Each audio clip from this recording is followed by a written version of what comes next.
Shalom, sahabat CS dimanapun Anda berada. Saya sangat bersuka cita bisa menjumpai Anda untuk menyampaikan kebenaran firman Tuhan. Kebenaran firman Tuhan pada kesempatan kali ini berjudul Melawan Singa. Lengkapnya melawan singa dan ular. Sebelum saya melanjutkan, saudara yang baru pertama kali menyaksikan tayangan ini, silakan subscribe langsung saja.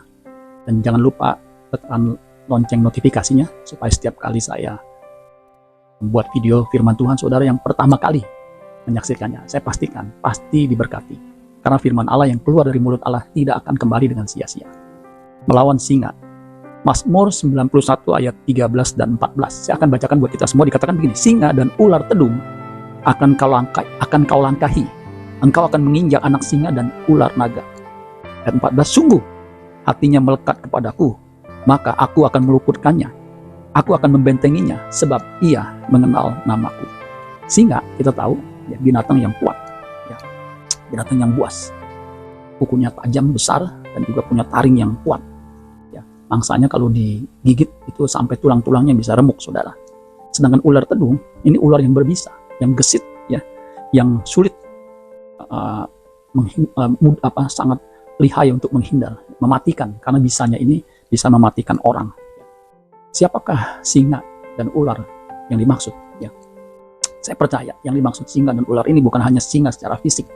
Ya, memang singa secara fisik seperti Simpson itu pernah mengalahkan singa secara fisik. Singa benar-benar singa. Ya, itu dicatat di Hakim-Hakim 14 ayat 6.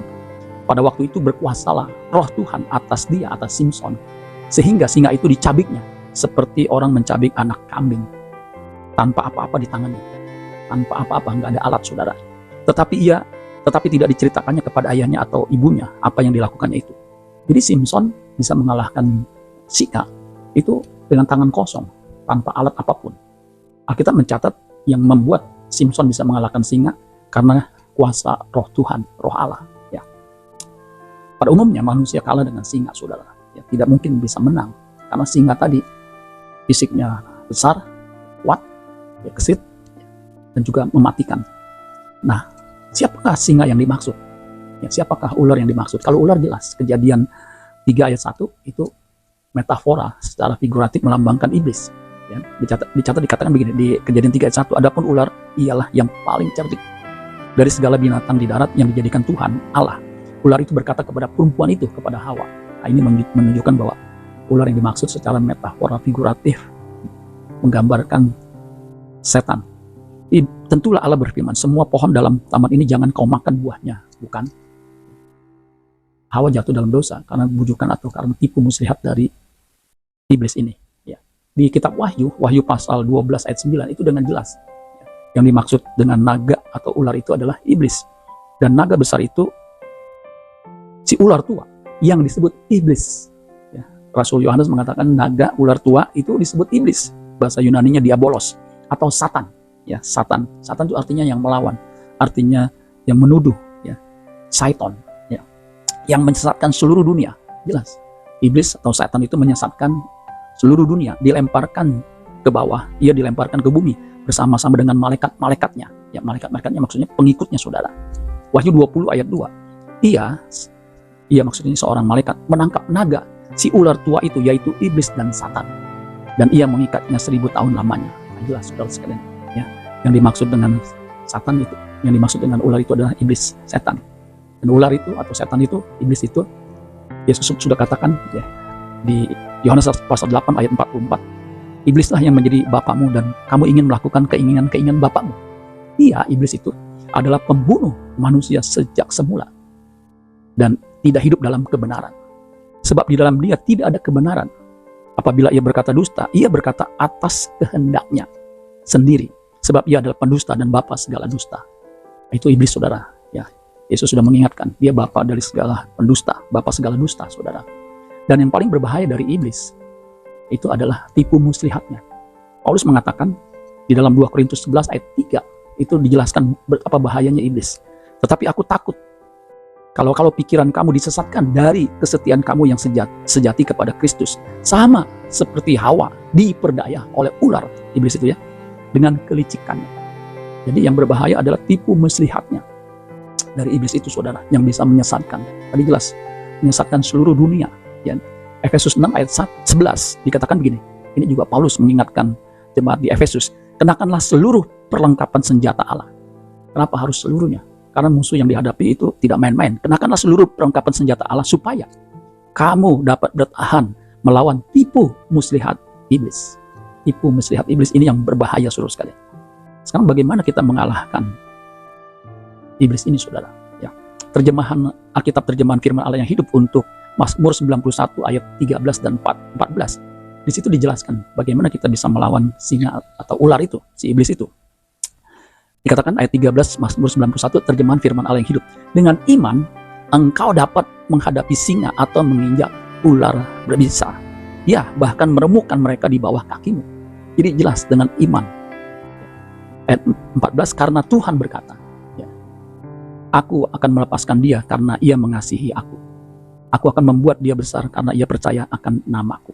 Saudara-saudara sekalian, jadi bagaimana kita bisa mengalahkan kuasa gelap, kuasa iblis? Dengan iman. Dan itu juga dikatakan oleh Petrus. 1 Petrus 5 ayat yang ke-8 dan 9. Jelas dikatakan begini. Sadarlah dan berjaga-jagalah lawanmu. Jadi ya, iblis itu artinya adversary, the adversary, lawan, ya, musuh. Lawanmu, si iblis berjalan keliling sama seperti singa yang mengaum-ngaum dan mencari orang yang dapat ditelannya. Jadi orang yang dapat ditelannya siapa itu? Ya, orang yang tidak punya iman. Karena dikatakan lawanlah dia, ayat 9, lawanlah dia, si iblis itu, dengan iman yang teguh. Jadi bukan hanya sekedar iman, tetapi dengan iman yang teguh. Sebab kamu tahu bahwa semua saudaramu di seluruh dunia menanggung penderitaan yang sama. Penderitaan atas siapa? Atas kuasa gelap ini, iblis ini. Jadi saudara sekalian, bagaimana kita bisa mengalahkan iblis, singa dan ular tedung itu, si ular tua itu, ya, dengan iman yang teguh, saudara.